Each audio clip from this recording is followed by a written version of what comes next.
Crimea തിരിച്ചുകിട്ടില്ല. നാറ്റോയുടെ വാതിൽ തുറക്കുകയുമില്ല. 3 വർഷമായി തുടരുന്ന യുദ്ധം അവസാനിപ്പിക്കാൻ വഴി തേടുന്ന യുക്രൈൻ പ്രസിഡന്റ് വൊളോഡിമിർ സെലൻസ്കിയെ US പ്രസിഡന്റ് ഡൊണാൾഡ് ട്രംപ് എത്തിച്ചത് വലിയൊരു ഊരാക്കുടുക്കിലേക്കാണ്. റഷ്യയുമായി സമാധാന കരാറിലേക്കെത്താൻ സെലൻസ്കിയുടെ മുന്നിലുള്ള വഴികൾ സങ്കീർണമാണ്. കരാർ സാധ്യമാക്കിയില്ലെങ്കിൽ ട്രംപിന്റെ അനിഷ്ടം നേരിടേണ്ടി വരും. കരാറിൽ ഒപ്പുവെച്ചാൽ സ്വന്തം രാജ്യത്ത് പ്രശ്നങ്ങളുണ്ടാകും, ജനപിന്തുണ കുറയും. ഒത്തുതീർപ്പിന് യാതൊരു സാധ്യതയും മുന്നിൽ വയ്ക്കാത്ത അവസ്ഥയിലേക്കാണ് സെലൻസ്കിയെ ട്രംപ് എത്തിച്ചിരിക്കുന്നത്. ആഭ്യന്തര ജനപിന്തുണയും രാജ്യാന്തര സഹായത്തെയും ആശ്രയിച്ചാണ് സെലൻസ്കിയുടെ ഓരോ നീക്കവും. അതുകൊണ്ടുതന്നെ സെലൻസ്കിക്ക് മുന്നിൽ വഴികൾ കുറവാണ്. സമാധാന ചർച്ചകളുടെ പ്രധാന തടസ്സം റഷ്യ യുക്രൈനിൽ നിന്ന് പിടിച്ചെടുത്ത പ്രദേശങ്ങളാണ്. 2014 റഷ്യ കൈവശപ്പെടുത്തിയ ക്രൈമിയയും പിന്നീട് യുദ്ധത്തിന്റെ തുടക്കത്തിൽ പിടിച്ചെടുത്ത ഡോൺബാസ്, ഖേഴ്സൺ, സാപ്പറോഷ്യ തുടങ്ങിയ പ്രദേശങ്ങളും യുക്രൈൻ തിരികെ ആവശ്യപ്പെടുന്നു. എന്നാൽ ഈ പ്രദേശങ്ങൾ തങ്ങളുടെ ഭാഗമാണെന്ന് റഷ്യ പ്രഖ്യാപിച്ചു കഴിഞ്ഞു. 1991 സോവിയറ്റ് യൂണിയൻ തകർന്നപ്പോൾ നിലവിലുണ്ടായിരുന്ന അതിർത്തിയാണ് വേണ്ടതെന്നതിൽ യുക്രൈൻ ഉറച്ചു നിൽക്കുന്നു. റഷ്യയ്ക്ക് ഈ ആവശ്യം അംഗീകരിക്കാൻ കഴിയില്ല. റഷ്യയ്ക്കെതിരെയുള്ള പോരാട്ടം തുടരണമെന്ന് യുക്രൈൻ ജനതയുടെ വലിയൊരു വിഭാഗം ആഗ്രഹിക്കുന്നുണ്ട്.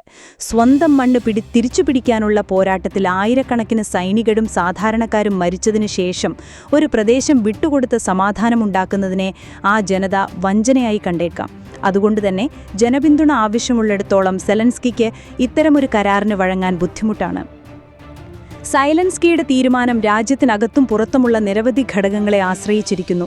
പോരാടി വിജയിക്കുക എന്നതാണ് യുക്രൈൻ ജനതയുടെ ഇപ്പോഴത്തെ നിലപാടും ആവശ്യവും.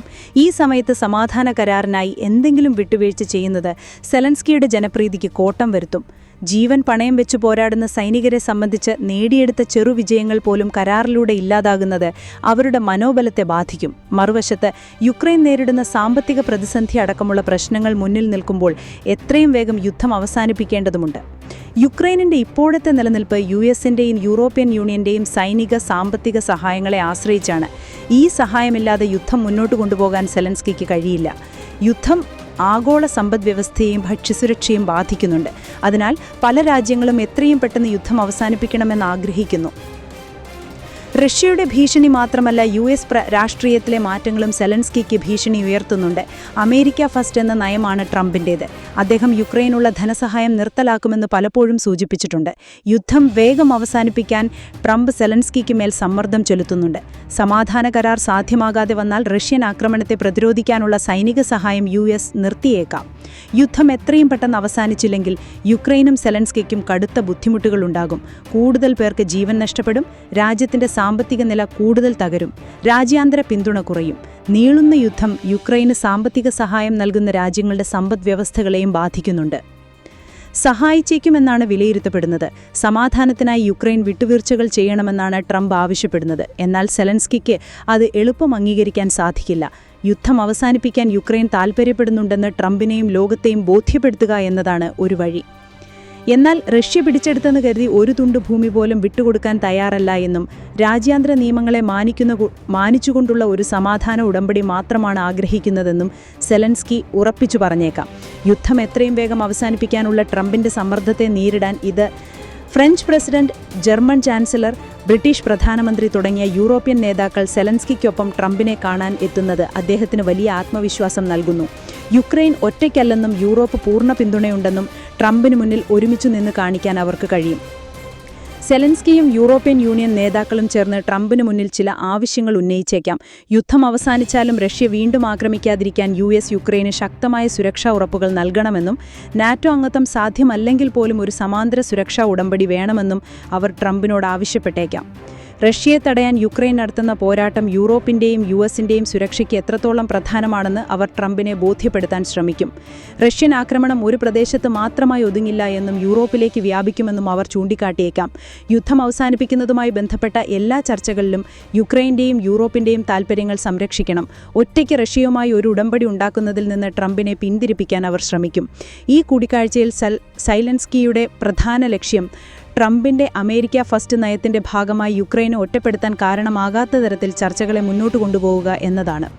കൊച്ചി ബലാത്സംഗ കേസിൽ പോലീസ് തിരയുന്ന റാപ്പർ വേടൻ എന്ന ഹിരൺദാസ് മുരളി സ്ഥിരം കുറ്റവാളിയാണെന്ന പരാതിക്കാരി ഹൈക്കോടതിയിൽ പറഞ്ഞു. വേഡനെതിരെ വേറെയും ലൈംഗികാതിക്രമ കേസുകളും 2 പരാതികളും പുതുതായി ഉയർന്നു വന്നിട്ടുണ്ടെന്ന് പരാതിക്കാരി കോടതിയിൽ പറഞ്ഞു. വേഡൻ നൽകിയ മുൻകൂർ ജാമ്യാപേക്ഷ പരിഗണിക്കുമ്പോഴാണ് പരാതിക്കാരി ഇക്കാര്യങ്ങൾ വ്യക്തമാക്കിയത്. തുടർന്ന് പരാതിക്കാരിയെ കേസിൽ കക്ഷി ചേരാൻ ജസ്റ്റിസ് ബച്ചു കുര്യൻ തോമസ് അനുവദിച്ചു. വേഡന്റെ മുൻകൂർ ജാമ്യാപേക്ഷ നാളെ വീണ്ടും പരിഗണിക്കും. നേരത്തെ വേഡൻ വിദേശത്തേക്ക് കടക്കുന്നത് തടയാനായി ലുക്കൌട്ട് നോട്ടീസ് പുറപ്പെടുവിച്ചിരുന്നു. വിവാഹ വാഗ്ദാനം നൽകി തുടർച്ചയായി പീഡിപ്പിച്ചു എന്ന പരാതിയിൽ ഇക്കഴിഞ്ഞ ജൂലൈ 31-നാണ് തൃക്കാക്കര പോലീസ് വേഡനെതിരെ കേസെടുത്തത്. 2021 ഓഗസ്റ്റ് മുതൽ 2023 മാർച്ച് വരെ വിവിധ സ്ഥലങ്ങളിൽ വെച്ച് പീഡിപ്പിച്ചു എന്നായിരുന്നു പരാതി. എന്നാൽ ബലാത്സംഗം ആരോപണം നിഷേധിച്ച വേഡൻ തന്നെ വ്യക്തിഹത്യ ചെയ്യാനാണ് ശ്രമമെന്നും കുറേ നാളുകളായി തനിക്കും മാനേജർക്കും ഭീഷണി കോളുകൾ വരുന്നുണ്ടെന്നും നിരവധി സ്ത്രീകൾ പരാതി നൽകുമെന്നായിരുന്നു ഭീഷണിയെന്നാണ് ജാമ്യാപേക്ഷയിൽ പറഞ്ഞിട്ടുള്ളത്. മാത്രമല്ല, വിവാഹ വാഗ്ദാനം നൽകി പീഡിപ്പിച്ചു എന്നത് നിലനിൽക്കില്ലെന്നും ബന്ധം ഉഭയസമ്മതപ്രകാരമായിരുന്നുവെന്നും വേഡൻ പറയുന്നു. തുടർന്ന് കോടതി പോലീസ് റിപ്പോർട്ട് തേടി. പോലീസ് റിപ്പോർട്ട് നാളെ പരിഗണിച്ചേക്കാം. 2020-ലും 2021-ലും വേഡൻ ലൈംഗികാതിക്രമം നടത്തിയെന്ന് കാട്ടി 2 യുവതികൾ മുഖ്യമന്ത്രിക്ക് പരാതി നൽകി. ഇമ്പ കോടതിയെ അറിയിച്ചു. ഇത് DGPക്ക് കൈമാറിയതായ ആണ് താൻ മനസ്സിലാക്കുന്നതെന്ന് പരാതിക്കാരി പറഞ്ഞു. ഇത്തരത്തിൽ ഒട്ടേറെ പേരാണ് വേഡനെതിരെ പരാതി ഉന്നയിക്കുന്നതെന്നും അവർ പറഞ്ഞു. എന്നാൽ ഓരോ പരാതിയും അവയുടേതായ മെറിറ്റിൽ വേണം പരിശോധിക്കാനെന്ന് കോടതി അഭിപ്രായപ്പെട്ടു. തുടർന്ന് പരാതിക്കാരിയെ കേസിൽ കക്ഷി ചേരാൻ അനുവദിക്കുകയായിരുന്നു. സർവകലാശാലകളിൽ സ്ഥിര VC നിയമനത്തിൽ സുപ്രധാന വിധിയുമായി സുപ്രീംകോടതി. VCമാരെ കണ്ടെത്താനുള്ള സെർച്ച് കമ്മിറ്റി 2 ആഴ്ചക്കകം രൂപീകരിക്കണമെന്നാണ് കോടതിയുടെ നിർദ്ദേശം. സെർച്ച് കമ്മിറ്റിയുടെ ചെയർപേഴ്സണായി റിട്ടയർഡ് ജഡ്ജി സുധാംശു ധൂലിയയെ കോടതി നിയമിച്ചു. സെർച്ച് കമ്മിറ്റിയിലെ മറ്റ് അംഗങ്ങളെ സർക്കാർ ചാൻസലർ എന്നിവർ നൽകിയ പട്ടികയിൽ നിന്ന് തെരഞ്ഞെടുക്കാനും നിർദ്ദേശമുണ്ട്. ഇതിനായി സർക്കാരും ചാൻസലറും നൽകിയ പട്ടികയിൽ നിന്ന് 2 പേരെ വീതം സെർച്ച് കമ്മിറ്റിയിലേക്ക് നിയമിക്കാനാണ് കോടതി ആവശ്യപ്പെട്ടത്. 2 ആഴ്ചയ്ക്കുള്ളിൽ സെർച്ച് കമ്മിറ്റി രൂപീകരിച്ച VC നിയമനത്തിനുള്ള നടപടികൾ ആരംഭിക്കണം. ഇതിനായി യോഗ്യരായവരെ കണ്ടെത്താൻ മാധ്യമങ്ങളിൽ പരസ്യം ചെയ്യണം. 2 മാസത്തിനുള്ളിൽ സ്ഥിര VC നിയമനം നടത്തണമെന്നാണ് വിധിയിലുള്ളത്. സെർച്ച് കമ്മിറ്റിയിലേക്ക് UGCയുടെ പ്രതിനിധി കൂടി വരാൻ സാധ്യതയുണ്ട്. ഇന്ന് കേസ് പരിഗണിച്ചപ്പോൾ ബംഗാൾ മോഡലിൽ സെർച്ച് കമ്മിറ്റി രൂപീകരിക്കണമെന്ന് സംസ്ഥാനം ആവശ്യപ്പെടുകയായിരുന്നു. മുൻ ചീഫ് ജസ്റ്റിസ് UU ലളിതിനെയാണ് ബംഗാളിൽ സെർച്ച് കമ്മിറ്റിയുടെ ചെയർമാനായി നിയമിച്ചിരുന്നത്. സംവിധായകൻ നിസ്സാർ അന്തരിച്ചു. ചങ്ങനാശ്ശേരി തൃക്കുടിത്താനം സ്വദേശിയാണ്. രോഗബാധിതനായി ചികിത്സയിലായിരുന്നു. ചെറിയ ബഡ്ജറ്റിൽ വളരെ കുറച്ചു ദിവസങ്ങൾ കൊണ്ട് മുഖ്യധാരാ സിനിമകൾ ഒരുക്കി വിജയിപ്പിക്കുന്നതിൽ ശ്രദ്ധേയനായിരുന്നു നിസ്സാർ. ചെറിയ സീനുകളിൽ ഡ്യൂപ്പുകളെ ഉപയോഗിച്ചും ചീറ്റിംഗ് ഷോട്ടുകളുടെ സാധ്യത പ്രയോജനപ്പെടുത്തിയും വേഗത്തിൽ ചിത്രങ്ങൾ ഒരുക്കുന്നതിൽ നിസ്സാർ പുലർത്തിയ പ്രായോഗിക സമീപനങ്ങളും സാങ്കേതിക ജ്ഞാനവും ചലച്ചിത്ര പ്രവർത്തകർക്കിടയിൽ പ്രസിദ്ധമാണ്. കേരളത്തിന്റെ രാജ്യാന്തര ചലച്ചിത്രോത്സവമായ IFFKയിൽ സ്ഥിരമായി പങ്കെടുക്കാറുള്ള നിസാർ സിംഗിൾ ഷോട്ട് ട്രീറ്റ്മെന്റിൽ ചെയ്ത 2 ഡേയ്സ് എന്ന സിനിമ ഒട്ടേറെ ഫെസ്റ്റിവലുകളിൽ പ്രദർശിപ്പിച്ചു. 2 ഡേയ്സിന് കേരള ഫിലിം ക്രിട്ടിക്സ് അവാർഡ് ലഭിച്ചിട്ടുണ്ട്. ആദ്യ ചിത്രം സുദിനം, ദിലീപ്, ഇന്ദ്രൻസ് എന്നിവരുടെ ചലച്ചിത്ര ജീവിതത്തിലെ നിർണായക വിജയമായ 3 Men Army, തമിഴ് സിനിമയായ കളേഴ്സ് തുടങ്ങി 25-ലേറെ ചലച്ചിത്രങ്ങൾ അദ്ദേഹം സംവിധാനം ചെയ്തിട്ടുണ്ട്. തിരുവനന്തപുരം വട്ടിയൂർക്കാവിൽ സ്കൂൾ കുട്ടികളുമായി പോയ വാൻ കുഴിയിൽ വീണ് 31 കുട്ടികൾക്കും ഒരു അധ്യാപികയ്ക്കും പരിക്കേറ്റു. തിങ്കളാഴ്ച രാവിലെ വട്ടിയൂർക്കാവ് മലമുകളിലാണ് അപകടമുണ്ടായത്. സെന്റ് ഷാൻഡിൽ സ്കൂളിലേക്ക് വന്ന വാഹനമാണ് താഴ്ചയിലേക്ക് വീണത്. ആരുടെയും പരിക്ക് ഗുരുതരമല്ല. കുട്ടികളെ ശാസ്മംഗലത്തുള്ള സ്വകാര്യ ആശുപത്രിയിൽ എത്തിച്ചു ചികിത്സ നൽകി. വാഹനം പിന്നോട്ട് എടുക്കുന്നതിനിടെയാണ് കുഴിയിലേക്ക് വീണതെന്നാണ് ദൃക്സാക്ഷികൾ പറയുന്നത്. വിദ്യാഭ്യാസ മന്ത്രി V. ശിവൻകുട്ടി ആശുപത്രിയിലെത്തി കുട്ടികളെ കണ്ടു. പാലക്കാട് അച്ഛനോടൊപ്പം സ്കൂട്ടറിൽ സ്കൂളിലേക്ക് പോകുന്നതിനിടെ റോഡിലേക്ക് തെറിച്ചു വീണ 2ാം ക്ലാസ് വിദ്യാർത്ഥിനിയുടെ ശരീരത്തിലൂടെ ബസ് കയറിയിറങ്ങി മരിച്ചു. പഴനീർപാളയം സബീർ അലി ആയിഷ ദമ്പതികളുടെ മകൾ, Kozhinjampara saint Paul's English medium സ്കൂളിലെ 2ാം ക്ലാസ് വിദ്യാർത്ഥിനി നഫീസത്ത് മിസ്രിയ 2 ആണ് മരിച്ചത്. പാലക്കാട് പൊള്ളാച്ചി പാതയിൽ കൊഴിഞ്ഞമ്പാറ കരുവപ്പാറയിൽ തിങ്കളാഴ്ച രാവിലെ 9:10 അപകടമുണ്ടായത്. മുൻപിൽ പോയ ഓട്ടോ പെട്ടെന്ന് നിർത്തിയപ്പോൾ ഇടിക്കാതിരിക്കാൻ ബ്രേക്ക് ചെയ്ത് സ്കൂട്ടർ ചരിയുകയായിരുന്നു. കുട്ടി റോഡിലേക്ക് തെറിച്ചു വീണാണ് അപകടമുണ്ടായത്. ഈ സ്ഥലത്ത് റോഡിന് വീതി കുറവാണ്. ഇവിടെ അപകടം പതിവാണെന്ന് നാട്ടുകാർ പറയുന്നു. അപകടം നടന്നതിന് 200 അകലെ കുറച്ചു നാളുകൾക്ക് മുൻപുണ്ടായ അപകടത്തിൽ സ്ത്രീ മരിച്ചിരുന്നു. ഈ ഭാഗത്ത് റോഡ് തകർന്നു കിടക്കുകയാണ്. അപകടത്തെ തുടർന്ന് നാട്ടുകാർ റോഡ് അവരോധിച്ചു. കോതമംഗലത്ത് 23-കാരി വിദ്യാർത്ഥിനി ആത്മഹത്യ ചെയ്ത സംഭവത്തിൽ അറസ്റ്റിലായ ആൺകുട്ടിയുടെ മാതാപിതാക്കൾ കസ്റ്റഡിയിൽ. കേസിലെ 1-ാം പ്രതി പറവൂർ ആലങ്ങാട് പാനായിക്കുളം തോപ്പിൽ പറമ്പിൽ റഹീമിന്റെ പിതാവ് റഹീം, മാതാവ് ഷിറി എന്നിവരെയാണ് പ്രത്യേക അന്വേഷണ സംഘം കസ്റ്റഡിയിലെടുത്തത്. കഴിഞ്ഞ തിങ്കളാഴ്ച മുതൽ ഒളിവിലായിരുന്ന ഇവരെ തമിഴ്നാട്ടിലെ സേലത്തുള്ള ലോഡ്ജിൽ നിന്ന് പിടികൂടുകയായിരുന്നു. ഒളിച്ചു താമസിക്കുന്നു എന്ന രഹസ്യ വിവരത്തിന്റെ അടിസ്ഥാനത്തിൽ മൂവാറ്റുപുഴയിൽ നിന്നുള്ള പോലീസ് സംഘം എത്തി കസ്റ്റഡിയിലെടുക്കുകയായിരുന്നു. കേസിൽ പ്രതി ചേർത്തിട്ടുള്ള റമീസിന്റെ സുഹൃത്ത് സഹദിനെ പിടികൂടാനായിട്ടില്ല. ഈ മാസം 9-നാണ് മൂവാറ്റുപുഴ TTCയിലെ വിദ്യാർത്ഥിനിയെ വീടിനുള്ളിൽ ആത്മഹത്യ ചെയ്ത നിലയിൽ കണ്ടെത്തിയത്. റഹീമിന്റെ കുടുംബത്തിനെതിരെ ഗുരുതര ആരോപണങ്ങൾ ഉൾപ്പെടുത്തിയ ആത്മഹത്യക്കുറിപ്പ് എഴുതിവെച്ച ശേഷമായിരുന്നു ആത്മഹത്യ. വീട്ടിൽ പൂട്ടിയിട്ടെന്നും മർദ്ദിച്ചെന്നും മതം മാറാൻ നിർബന്ധിച്ചെന്നും അടക്കമുള്ള കാര്യങ്ങളും കത്തിലുണ്ടായിരുന്നു. തുടർന്നാണ് മാതാപിതാക്കളെയും സുഹൃത്തിനെയും കേസിൽ പ്രതി ചേർത്തത്. ഇതിനു പിന്നാലെ മാതാപിതാക്കൾ ഒളിവിൽ പോവുകയായിരുന്നു. മൂവാറ്റുപുഴ ഡിവൈഎസ്പിയുടെ നേതൃത്വത്തിലുള്ള 10-അംഗ പ്രത്യേക അന്വേഷണ സംഘമാണ് കേസ് അന്വേഷിക്കുന്നത്. പ്രതികളുമൊത്തുള്ള സംഘം വൈകിട്ടോടെ കോതമംഗലത്തെത്തിച്ചേരുന്നതാണ്. ഇവിടെ എത്തിയ ശേഷമായിരിക്കും അറസ്റ്റ് രേഖപ്പെടുത്തുക. റമീസിനെ മാതാപിതാക്കളോടൊപ്പം ചോദ്യം ചെയ്യാനാണ് പോലീസിന്റെ ആലോചന. മാതാപിതാക്കൾക്കെതിരെ ആത്മഹത്യാ പ്രേരണ കുറ്റം ചുമത്തിയിരിക്കുന്ന സാഹചര്യത്തിൽ ഇക്കാര്യത്തിൽ തെളിവുകൾ കണ്ടെത്തുകയായിരിക്കും പോലീസിന് മുന്നിലുള്ള വെല്ലുവിളി. ആലത്തൂർ പോക്സോ കേസിൽ ജാമ്യത്തിലിറങ്ങി ഒളിവിൽ പോയ പ്രതി പോലീസ് പിടിയിലായി. ചിറ്റിലഞ്ചേരി പാറക്കൽക്കാട് ശിവകുമാർ ആണ് പിടിയിലായത്. 2021-ലായിരുന്നു സംഭവം. ജാമ്യമെടുത്ത ശേഷം ശിവകുമാർ ഒളിവിൽ പോവുകയായിരുന്നു. താടിയും മുടിയും വളർത്തി സന്യാസി വേഷത്തിൽ തമിഴ്നാട്ടിലെ പ്രധാനപ്പെട്ട തീർത്ഥാടന കേന്ദ്രങ്ങളിൽ താമസിച്ച് അവിടെ എത്തുന്ന ഭക്തർക്ക് അനുഗ്രഹം നൽകി വരികയായിരുന്നു. പ്രതി ഫോൺ ഉപയോഗിക്കാത്തത് അന്വേഷണത്തെ ബാധിച്ചു. ഇതിനിടെയാണ് ശിവകുമാർ തമിഴ്നാട്ടിലുണ്ടെന്ന രഹസ്യ വിവരം പോലീസിന് ലഭിച്ചത്. തുടർന്ന് തമിഴ്നാട് പോലീസിന്റെ സഹായത്തോടെ ആലത്തൂർ പോലീസ് അവിടെ എത്തി പിടികൂടുകയായിരുന്നു. 2021-ലെ ഇയാളുടെ രൂപവുമായി ഏറെ വ്യത്യാസമുണ്ടായിരുന്നു. ആലത്തൂർ എത്തിച്ച് മജിസ്ട്രേറ്റിന് മുന്നിൽ ഹാജരാക്കി റിമാൻഡ് ചെയ്തു. ലോക സമാധാനത്തിനായി സംഘർഷങ്ങൾ ലഘൂകരിക്കാൻ എല്ലായ്പ്പോഴും ഇടപെടുന്നുണ്ടെന്ന് US state secretary Marco Rubio. ഇന്ത്യയ്ക്കും പാകിസ്ഥാനും ഇടയിലുള്ള സ്ഥിതിഗതികൾ, കംബോഡിയയ്ക്കും തായ്ലൻഡിനും ഇടയിലെ പ്രശ്നങ്ങൾ ഉൾപ്പെടെ രാജ്യാന്തര തലത്തിൽ സംഘർഷങ്ങൾ നിലനിൽക്കുന്നിടത്തെല്ലാം US സ്റ്റേറ്റ് സെക്രട്ടറി പറഞ്ഞു. റഷ്യ-യുക്രൈൻ വെടിനിർത്തൽ സാധ്യമാണോ എന്ന ചോദ്യത്തിനുള്ള മറുപടിയായിട്ടാണ് ഇന്ത്യ-പാക് വിഷയം മാർക്കോ റൂബിയോ പരാമർശിച്ചത്. വെടിനിർത്തൽ സാധ്യമാകണമെങ്കിൽ ഇരുപക്ഷവും പരസ്പരം വെടിയുതിർക്കുന്നത് നിർത്തണമെന്നും എന്നാൽ റഷ്യ അതിന് സമ്മതിക്കുന്നില്ലെന്നും റൂബിയോ പറഞ്ഞു. 3.5 വർഷത്തോളമായി തുടരുന്ന യുദ്ധം പൊടുന്നനെ വെടിനിർത്തലിലേക്ക് എത്തിക്കുന്നതിൽ ഏറെ വെല്ലുവിളിയുണ്ട്. താൽക്കാലിക വെടിനിർത്തലിനേക്കാളും ഭാവിയിലും സംഘർഷങ്ങൾ തടയാൻ സാധിക്കുന്ന സമാധാന കരാറാണ് ലക്ഷ്യമിടുന്നതെന്നും ചാനൽ പരിപാടിയിൽ US സ്റ്റേറ്റ് സെക്രട്ടറി പറഞ്ഞു. ഇന്ത്യ-പാകിസ്ഥാൻ സംഘർഷം പരിഹരിക്കുന്നതിൽ തങ്ങളുടെ ഇടപെടൽ ഉണ്ടെന്ന് US പ്രസിഡന്റ് ഉൾപ്പെടെ ആവർത്തിക്കുകയാണ്. എന്നാൽ ഈ വാദങ്ങളെ ഇന്ത്യ ശക്തമായി തള്ളിയിട്ടുണ്ട്. പാകിസ്ഥാനുമായുള്ള പ്രശ്നങ്ങൾ കൈകാര്യം ചെയ്യുന്നതിൽ മൂന്നാമതൊരു രാജ്യത്തിന്റെ ഇടപെടൽ ഉണ്ടായിട്ടില്ലെന്നും ഇന്ത്യ വ്യക്തമാക്കി. ഓപ്പറേഷൻ സിന്ദൂർ വിശദീകരിക്കാൻ പാർലമെന്റിൽ നടന്ന ചർച്ചയിലും പ്രധാനമന്ത്രി നരേന്ദ്രമോദി ഇക്കാര്യം ആവർത്തിച്ചിരുന്നു. യുക്രൈൻ പ്രസിഡന്റ് വൊളഡിമർ സെലൻസ്കിയുമായുള്ള കൂടിക്കാഴ്ചയ്ക്ക് മണിക്കൂറുകൾ മാത്രം ശേഷിക്കെ യുക്രൈന് മുന്നിൽ നാറ്റോയുടെ വാതിൽ തുറക്കില്ലെന്ന സൂചന നൽകി US പ്രസിഡന്റ് ഡൊണാൾഡ് ട്രംപ്. 2014-ൽ റഷ്യ യുക്രൈനിൽ നിന്ന് പിടിച്ചെടുത്ത ക്രൈമിയ തിരിച്ചു നൽകുന്നതും ചർച്ചയാക്കില്ലെന്ന് ട്രംപ് തന്റെ സമൂഹമാധ്യമമായ ട്രൂത്ത് സോഷ്യലിൽ കുറിച്ചു. അതിനിടെ ട്രംപ് മുൻകൈയെടുത്തു നടക്കുന്ന റഷ്യ-യുക്രൈൻ സമാധാന കരാർ ചർച്ചയ്ക്കായി സെലൻസ്കി US-ലെത്തി. തിങ്കളാഴ്ച ഇന്ത്യൻ സമയം രാത്രി 10:45-നാണ് വൈറ്റ് ഹൌസിൽ ട്രംപ് സെലൻസ്കി കൂടിക്കാഴ്ച. യുദ്ധം അവസാനിപ്പിക്കുന്നത് സംബന്ധിച്ച അലാസ്കയിൽ റഷ്യൻ പ്രസിഡന്റ് പുടിനുമായി നടത്തിയ കൂടിക്കാഴ്ചയുടെ വിശദാംശങ്ങൾ സെലൻസ്കിയെ ട്രംപ് ധരിപ്പിക്കും.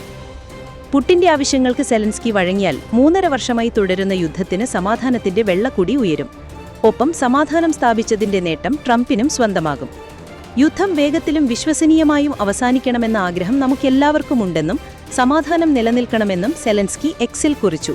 ട്രംപിനൊപ്പം യൂറോപ്പിൽ നിന്നുള്ള നേതാക്കളുമായും കൂടിക്കാഴ്ച നടത്തുമെന്ന് സെലൻസ്കി പറഞ്ഞു. ട്രംപുമായുള്ള കൂടിക്കാഴ്ചയ്ക്ക് ശേഷമാകും ഇത്. ബ്രിട്ടീഷ് പ്രധാനമന്ത്രി Keir Starmer, French president Emmanuel Macron, German chancellor Friedrich Merz, NATO secretary general Mark Rutte തുടങ്ങിയവരാണ് സെലൻസ്കിയുമായി ചർച്ച നടത്തുക. സമാധാന കരാറിന്റെ ഭാഗമായി US-ഉം യൂറോപ്പും യുക്രൈന് സുരക്ഷ നൽകുന്നതിൽ വിരോധമില്ലെന്ന് റഷ്യ സമ്മതിച്ചതായി റിപ്പോർട്ടുകളുണ്ടായിരുന്നു. അതേസമയം യുക്രൈന് നാറ്റോ പ്രവേശനത്തെ പുടിൻ എതിർത്തിരുന്നു. ഇതായിരുന്നു റഷ്യ യുദ്ധം പ്രഖ്യാപിക്കാനുള്ള പ്രധാന കാരണവും. എന്നാൽ മുൻപ് റഷ്യൻ അതിക്രമണത്തിൽ ഭൂമി നഷ്ടമായതുപോലെ കുറ വിട്ടുവീഴ്ചയ്ക്കില്ലെന്ന സൂചനയും സെലൻസ്ക നൽകിയിട്ടുണ്ട്. ഇപ്പോഴും യുക്രൈൻ സൈനികർ രാജ്യത്തിനും സ്വാതന്ത്ര്യത്തിനും വേണ്ടി പോരാടുകയാണ്. യുദ്ധം ആരംഭിച്ച റഷ്യ തന്നെ ആക്രമണം അവസാനിപ്പിക്കണമെന്നും സെലൻസ്കി ആവശ്യപ്പെട്ടു. ഇന്ന് സെലൻസ്കിയുമായുള്ള കൂടിക്കാഴ്ചയ്ക്ക് ശേഷമാകും ട്രംപ് പുടിൻ ചർച്ചയുടെ 2ാം ഘട്ടത്തെക്കുറിച്ച് തീരുമാനമുണ്ടാവുക. അടുത്ത ചർച്ചയ്ക്ക് ട്രംപിനെ റഷ്യയിലേക്ക് ക്ഷണിച്ചുകൊണ്ടാണ് പുടിൻ അലാസ്കയിൽ നിന്നും മടങ്ങിയത്. വേണമെങ്കിൽ റഷ്യയുമായുള്ള യുദ്ധം ഉടൻ അവസാനിപ്പിക്കാൻ യുക്രൈൻ പ്രസിഡന്റ് സെലൻസ്കിക്കാകും. അല്ലെങ്കിൽ അദ്ദേഹത്തിന് ഇനിയും യുദ്ധം തുടരാം. യുദ്ധം എങ്ങനെയാണ് ആരംഭിച്ചത് എന്ന് ഓർക്കണം എന്നും ട്രംപ് ട്രൂത്ത് സോഷ്യൽ പോസ്റ്റിൽ പറയുന്നു. ഇതിനൊപ്പമാണ് നാറ്റോയിലേക്ക് യുക്രൈന് പ്രവേശനമില്ലെന്നും മുൻപ് റഷ്യ സ്വന്തമാക്കിയ ക്രൈമിയ തിരിച്ചു ലഭിക്കില്ലെന്നും ട്രംപ് കുറിച്ചു. വോട്ടുകൊള്ള ആരോപണത്തിന് പിന്നാലെ മുഖ്യ തിരഞ്ഞെടുപ്പ് കമ്മീഷണർക്കെതിരെ ഇംപീച്ച്മെന്റ് ആയുധം പ്രയോഗിക്കാൻ പ്രതിപക്ഷ നീക്കം ആരംഭിച്ചതായി റിപ്പോർട്ട്. ഇത് സംബന്ധിച്ച് ഇന്ത്യ മുന്നണിയിൽ ആലോചനകൾ തുടങ്ങി. കഴിഞ്ഞ ലോക്സഭാ തിരഞ്ഞെടുപ്പിലും ചില സംസ്ഥാനങ്ങളിൽ നടന്ന തിരഞ്ഞെടുപ്പിലും വോട്ടർ പട്ടികയിൽ വ്യാപകമായ കുട്ടിച്ചേർക്കലുകൾ നടന്നതായി വാർത്താസമ്മേളനം നടത്തി പ്രതിപക്ഷ നേതാവ് രാഹുൽ ഗാന്ധി ആരോപിച്ചിരുന്നു. ഇതിന് മറുപടിയുമായി കഴിഞ്ഞ ദിവസം മുഖ്യ തിരഞ്ഞെടുപ്പ് കമ്മീഷണർ ഗ്യാനേഷ് കുമാറും വാർത്താസമ്മേളനം നടത്തി. രാജ്യത്തെ തിരഞ്ഞെടുപ്പ് സുതാര്യമായിട്ടാണ് നടത്തപ്പെടുന്നതെന്നും കമ്മീഷന്റെ തോളിൽ തോക്കുവെച്ച് വോട്ടർമാരെ ലക്ഷ്യമിട്ട് രാഷ്ട്രീയം കളിക്കുന്നത് അനുവദിക്കില്ലെന്നും മുഖ്യ തിരഞ്ഞെടുപ്പ് കമ്മീഷണർ മുന്നറിയിപ്പ് നൽകിയിരുന്നു. അതിനൊപ്പം വോട്ടുകൊള്ള സംബന്ധിച്ച ആരോപണത്തിൽ സത്യവാങ്മൂലം നൽകണം അല്ലെങ്കിൽ മാപ്പ് പറയണമെന്നും തിരഞ്ഞെടുപ്പ് കമ്മീഷൻ ആവശ്യപ്പെട്ടിരുന്നു. ഇതിനു പിന്നാലെയാണ് ഇംപീച്ച്മെന്റ് കൊണ്ടുവരാൻ കോൺഗ്രസ് നേതൃത്വത്തിൽ പ്രതിപക്ഷം നീക്കം ആരംഭിച്ചത്. ഇന്ന് രാവിലെ ചേർന്ന യോഗത്തിലാണ് ഇംപീച്ച്മെന്റ് നോട്ടീസ് നൽകുന്നത് ഇന്ത്യ മുന്നണി ചർച്ച ചെയ്തത്. നോട്ടീസ് നൽകുന്നതിനായി ഒപ്പുശേഖരണമാണ് ആദ്യ കടമ്പ. പാർലമെന്റിലെ ഇരുസഭകളിലും 2 ഭൂരിപക്ഷം ലഭിച്ചാൽ മാത്രമേ മുഖ്യ തിരഞ്ഞെടുപ്പ് കമ്മീഷണറെ ഇംപീച്ച് ചെയ്യാൻ സാധിക്കൂ. എന്നാൽ ഈ വിഷയത്തിൽ ഗൗരവമേറിയ ചർച്ചകൾ പാർലമെന്റിൽ നടത്താൻ പ്രതിപക്ഷത്തിന് അവസരം ലഭിക്കും. വർഷകാല സമ്മേളനം അവസാനിക്കാൻ ഏതാനും ദിവസങ്ങൾ മാത്രമാണ് ബാക്കിയുള്ളത്. അതിനാൽ തന്നെ ഈ സമ്മേളനകാലത്ത് ഇംപീച്ച്മെന്റ് നടപടി അവതരിപ്പിക്കാൻ അനുവാദം ലഭിക്കുമോ എന്നതും സംശയമാണ്. സ്പീക്കറാണ് നോട്ടീസിൽ തീരുമാനമെടുക്കേണ്ടത്. ജബൽപൂർ. മധ്യപ്രദേശിലെ ജബൽപൂരിൽ ഈസാഫ് ബാങ്ക് ശാഖയിൽ നിന്ന് 14.8 കിലോഗ്രാം സ്വർണവും 5 ലക്ഷം രൂപയും കവർന്ന സംഭവത്തിൽ 4 പ്രതികൾ പിടികൂടി. ഓഗസ്റ്റ് 11-നാണ് ബാങ്കിൽ അതിക്രമിച്ചു കയറിയ സംഘം ജീവനക്കാരെ ബന്ധനികളാക്കി മോഷണം നടത്തിയത്. റൈസ് സിംഗ് ലോധി, ഹേംരാജ്, വികാസ് ചക്രവർത്തി, സോനു വർമൻ എന്നിവരെയാണ് പോലീസ് അറസ്റ്റ് ചെയ്തത്. എന്നാൽ മോഷണം പോയ സ്വർണം ഇനിയും കണ്ടെത്താനായില്ല. ചോദ്യം ചെയ്യലിൽ കുറ്റം സംബന്ധിച്ച പ്രതികൾ എങ്ങനെ മോഷണം ആസൂത്രണം ചെയ്തു എന്നും നടപ്പിലാക്കിയെന്നും വെളിപ്പെടുത്തി. ലഹരിമരുന്ന് മോഷണം തുടങ്ങിയ കുറ്റങ്ങളിൽ പിടികൂടി ഛത്തീസ്ഗഡിലെ ജയിലിൽ കഴിയുന്നതിനിടെയാണ് റൈസ് സിംഗ് ലോധി സഹതടവുകാരുമൊത്ത് ബാങ്ക് കവർച്ചയ്ക്ക് പദ്ധതിയിടുന്നത്. തുടർന്ന് ജയിൽ മോചിതരായ ശേഷം ബാങ്ക് കവർച്ചയ്ക്കായുള്ള മുന്നൊരുക്കങ്ങൾ ആരംഭിച്ചു. ഓഗസ്റ്റ് 11-ന് ജീവനക്കാർ എത്തി ബാങ്കിന്റെ പ്രവർത്തനം ആരംഭിച്ച ഉടനെയാണ് കൊള്ളസംഘം എത്തിയത്. 2 ബൈക്കുകളിലായി എത്തിയ 5 അംഗ മോഷ്ടാക്കളിൽ പേർ ബാങ്കിനുള്ളിൽ കയറി. ഹെൽമറ്റ് ധരിച്ച മോഷ്ടാക്കൾ കയ്യിൽ കരുതിയ നാടൻ തോക്കുപയോഗിച്ച് 4 ബാങ്ക് ജീവനക്കാരെ ഭീഷണിപ്പെടുത്തി ബന്ധനിലാക്കി. ശേഷം ലോക്കറിൽ സൂക്ഷിച്ചിരുന്ന 14.8 കിലോഗ്രാം സ്വർണവും 5 ലക്ഷം രൂപയും മോഷ്ടിച്ചു. തുടർന്ന് പുറത്തുവന്ന ഇവർ തയ്യാറാക്കി നിർത്തിയ ബൈക്കിൽ കയറി രക്ഷപ്പെട്ടു. 20 മിനിറ്റിനുള്ളിലാണ് സംഘം ബാങ്ക് കൊള്ളയടിച്ചത്. തുടർന്ന് ഹൈവേ ഒഴിവാക്കി ചെറുലോഡുകളിലൂടെ സഞ്ചരിച്ച ഇവർ ഇടയ്ക്ക് വസ്ത്രങ്ങൾ മാറുകയും 2ആയി പിരിയുകയും ചെയ്തു. ശേഷം ട്രെയിനിൽ സംഘം ഛത്തീസ്ഗഡിലേക്ക് മടങ്ങി. ബാങ്കിനടുത്തായി വാടക വീടെടുത്താണ് സംഘം മോഷണം ആസൂത്രണം ചെയ്തത്. പുതിയ ബൈക്കുകളും വാങ്ങി. കവർച്ചയ്ക്ക് പ്രാദേശിക മോഷ്ടാക്കളുടെ സഹായവും ലഭ്യമാക്കി. മോഷ്ടിച്ച സ്വർണം ഉരുക്കിയ ശേഷം പങ്കു നൽകാമെന്ന ധാരണയിലാണ് ഇവരെ ഒപ്പം നിർത്തിയത്. പോലീസ് അറസ്റ്റ് ചെയ്ത സംഘത്തിൽ നിന്ന് കവർന്ന സ്വർണം കണ്ടെത്തിയില്ലെങ്കിലും മോഷണത്തിനുപയോഗിച്ച ആയുധങ്ങൾ, വാഹനങ്ങൾ, 1.83 ലക്ഷം രൂപ തുടങ്ങിയവ പോലീസ് പിടിച്ചെടുത്തിട്ടുണ്ട്. ജയിൽ വകുപ്പിന്റെ പൂജപ്പുരയിലെ കെഫറ്റീരിയയിൽ മോഷണം. സെൻട്രൽ ജയിലിന്റെ ഭാഗമായുള്ള കെഫറ്റീരിയയിൽ നിന്ന് 4 ലക്ഷം രൂപയോളം മോഷണം പോയെന്നാണ് റിപ്പോർട്ട്. ട്രഷറിയിൽ അടയ്ക്കാൻ വെച്ചിരുന്ന പണമാണ് തടവുകാരും ഉൾപ്പെടെ ജോലി ചെയ്യുന്ന കെഫറ്റീരിയയിൽ നിന്ന് കാണാതായതെന്നാണ് അധികൃതർ പറയുന്നത്. ഇവിടെ വെച്ചിരുന്ന ഒരു ക്യാമറ പോലും പ്രവർത്തിക്കുന്നില്ലെന്നാണ് റിപ്പോർട്ട്. ഇന്നലെ രാത്രിയാണ് മോഷണം നടന്നതെന്നാണ് കരുതുന്നത്. 3 ദിവസത്തെ വരുമാനമാണ് പിന്നിലെ മുറിയിലെ മേശയ്ക്കുള്ളിൽ സൂക്ഷിച്ചിരുന്നത്. കഫേയുടെ താക്കോൽ എവിടെയാണ് ഇരിക്കുന്നത് എന്ന് കൃത്യമായി അറിയുന്നവരാണ് മോഷണത്തിന് പിന്നിലെന്നാണ് കരുതുന്നത്. പ്രതിയെ ഉടൻ പിടികൂടുമെന്നും പൂജപ്പുര പോലീസ് അറിയിച്ചു. പൂജപ്പുരയിൽ നിന്ന് ജഗതി ഭാഗത്തേക്കുള്ള റോഡിന്റെ അരികിലായാണ് കഫറ്റീരിയ പ്രവർത്തിക്കുന്നത്. ഗതാഗതക്കുരുക്കിൽപ്പെട്ട് കിടക്കുന്നതിന് എന്തിനാണ് ജനങ്ങൾ 150 രൂപ ടോളായി നൽകുന്നതെന്ന് സുപ്രീംകോടതി. പാലിയേക്കരയിൽ ടോൾ പിരിവ് തടഞ്ഞ ഹൈക്കോടതി വിധിക്കെതിരായ ഹർജികളായിരുന്നു പരിഗണിച്ചത്. ഹൈക്കോടതി വിധിക്കെതിരെ നാഷണൽ ഹൈവേ അതോറിറ്റിയും ടോൾ പിരിക്കുന്ന കമ്പനിയുമാണ് ഹർജി നൽകിയത്. Chief justice BR Gavai, justice KV Vinod Chandran, justice NV Anjaria എന്നിവരുടെ ബെഞ്ചാണ് കേസ് പരിഗണിച്ചത്. കേസ് വിധി പറയാനായി മാറ്റി. താങ്കൾ പത്രം വായിച്ചില്ലേ, 22 മണിക്കൂറാണ് റോഡ് ബ്ലോക്ക് എന്ന് ദേശീയപാത അതോറിറ്റിക്കായി ഹാജരായ സോളിസിറ്റർ ജനറൽ തുഷാർ മേത്തയോട് ജസ്റ്റിസ് KV വിനോദ് ചന്ദ്രൻ ചോദിച്ചു. ദേശീയപാതയിൽ മുരിങ്ങൂരിൽ ലോറി മറിഞ്ഞാണ് ഗതാഗത തടസ്സമുണ്ടായതെന്ന് തുഷാർ മേത്ത മറുപടി നൽകി. ലോറി തനിയെ വീണതല്ല, റോഡിലെ കുഴിയിൽ വീണു മറിഞ്ഞതാണെന്നും ജസ്റ്റിസ് വിനോദ് ചന്ദ്രൻ പറഞ്ഞു. ഗതാഗത തടസ്സം ഒഴിവാക്കാൻ സർവീസ് റോഡുകൾ നിർമ്മിച്ചിരുന്നു. മഴ കാരണമാണ് നിർമ്മാണ പ്രവർത്തനത്തെ ബാധിച്ചതെന്നും തുഷാർ മേത്ത പറഞ്ഞു. ദേശീയപാതയിലെ 65 കിലോമീറ്റർ ദൂരം സഞ്ചരിക്കാൻ ടോൾ എത്രയാണെന്ന് ചീഫ് ജസ്റ്റിസ് ഗവായി ചോദിച്ചു. 180 രൂപ എന്നായിരുന്നു മറുപടി. ഈ ഭാഗത്തെ ദേശീയപാതയിലൂടെ സഞ്ചരിക്കാൻ 12 മണിക്കൂർ എടുക്കുമെങ്കിൽ എന്തിനാണ് ടോൾ? 1 മണിക്കൂർ കൊണ്ട് സഞ്ചരിക്കേണ്ട ദൂരം താണ്ടാൻ 11 മണിക്കൂർ അധികം എടുക്കുകയാണ്. അതിന് ടോളും നൽകേണ്ടി വരുന്നു എന്ന് ചീഫ് ജസ്റ്റിസ് പറഞ്ഞു. ടോൾ പിരിവ് നിർത്തിവെച്ചതുമൂലമുണ്ടായ നഷ്ടം ദേശീയപാത അതോറിറ്റിയിൽ നിന്നും ഈടാക്കാൻ ഹൈക്കോടതി ടോൾ കരാറുകാരനെ അനുവദിച്ചതിലുള്ള ആശങ്കയാണ് NHAയ്ക്കുള്ളതെന്നും തുഷാർ മേത്ത ചൂണ്ടിക്കാട്ടി. അടിപ്പാത നിർമ്മിക്കുന്നത് മറ്റൊരു കമ്പനിയാണെന്നും ഗതാഗത തടസ്സത്തിന് ഉത്തരവാദികൾ അവരാണെന്നും ടോൾ പിരിക്കുന്ന കമ്പനിയും വാദിച്ചു. 4 ആഴ്ച ടോൾ പിരിക്കുന്നതിനാണ് ഹൈക്കോടതി നിയന്ത്രണം ഏർപ്പെടുത്തിയത്. പ്രശ്നം പരിഹരിക്കുന്നതിൽ കടുത്ത നിസ്സംഗതയാണ് നാഷണൽ ഹൈവേ അതോറിറ്റി കാണിച്ചതെന്നും കോടതി ചൂണ്ടിക്കാണിച്ചിരുന്നു. സ്കൂൾ അധ്യാപകർക്കുള്ള അധ്യയന സഹായി പുസ്തകത്തിൽ നേതാജി സുഭാഷ് ചന്ദ്രബോസിനെക്കുറിച്ച് അപകീർത്തികരമായ പരാമർശം വന്നതിൽ നടപടിയെടുത്ത് വിദ്യാഭ്യാസ വകുപ്പ്. പിശകുകൾ വരുത്തിയ പാഠപുസ്തക രചനാ സമിതി അംഗങ്ങളെ തുടർന്നുള്ള അക്കാഡമിക് പ്രവർത്തനങ്ങളിൽ നിന്നും ഡീബാർ ചെയ്യാൻ SCRTക്ക് നിർദ്ദേശം നൽകിയതായി വിദ്യാഭ്യാസ മന്ത്രി വി ശിവൻകുട്ടി അറിയിച്ചു. വിഷയം ശ്രദ്ധയിൽപ്പെട്ടപ്പോൾ തന്നെ അതിൽ തിരുത്തലുകൾ വരുത്താനും ചരിത്രപരമായ വസ്തുതകൾ ചേർത്ത് മാത്രമേ പുസ്തകം പ്രിന്റ് ചെയ്യാവൂ എന്ന നിർദ്ദേശം നൽകിയതായും മന്ത്രി വ്യക്തമാക്കി. ചരിത്ര വസ്തുതകളെ രാഷ്ട്രീയ ലക്ഷ്യത്തിനു വേണ്ടി വളച്ചൊടിക്കുന്ന കേന്ദ്ര സർക്കാർ നിലപാടല്ല സംസ്ഥാന സർക്കാരിനുള്ളത്. ഭരണഘടനാ ലക്ഷ്യങ്ങൾ ഉയർത്തിപ്പിടിക്കുന്ന ചരിത്ര വസ്തുതകളെ യാഥാർത്ഥ്യബോധത്തോടെ കുട്ടികളിലേക്ക് എത്തിക്കുക എന്ന നയമാണ് സർക്കാരിൻ്റേത് എന്നും മന്ത്രി പറഞ്ഞു. 4ാം ക്ലാസ്സിലെ പരിസര പഠനം പുസ്തകത്തിലെ പാഠങ്ങൾ പഠിപ്പിക്കുന്നതിന് അധ്യാപകർക്കുള്ള മാർഗനിർദ്ദേശങ്ങൾ ഉൾപ്പെടുത്തിയ പുസ്തകത്തിലാണ് വിവാദ പരാമർശങ്ങൾ ഉണ്ടായത്. നേതാജിയെക്കുറിച്ചുള്ള പാഠഭാഗങ്ങൾ വിശദീകരിക്കുന്നിടത്താണ് അദ്ദേഹം ബ്രിട്ടീഷ് സാമ്രാജ്യത്തെ ഭയന്ന് ജർമ്മനിയിലേക്ക് പലായനം ചെയ്തു എന്ന വസ്തുതവിരുദ്ധമായ പരാമർശം വന്നത്. ഇത് SCRT വെബ്സൈറ്റിൽ പ്രസിദ്ധീകരിക്കുകയും ചെയ്തു. പരാതി ഉയർന്നതിനെ തുടർന്ന് 4 ദിവസം മുൻപ് ഇത് തിരുത്തി പ്രസിദ്ധീകരിച്ചിട്ടുണ്ട്. ഈ വർഷം പരിഷ്കരിച്ച പുതിയ പാഠപുസ്തകത്തെ അടിസ്ഥാനമാക്കിയുള്ള കൈപ്പുസ്തകമാണിത്. ഓൺലൈനായി പ്രസിദ്ധീകരിച്ചതല്ലാതെ അച്ചടിച്ചു നൽകിയിട്ടില്ല.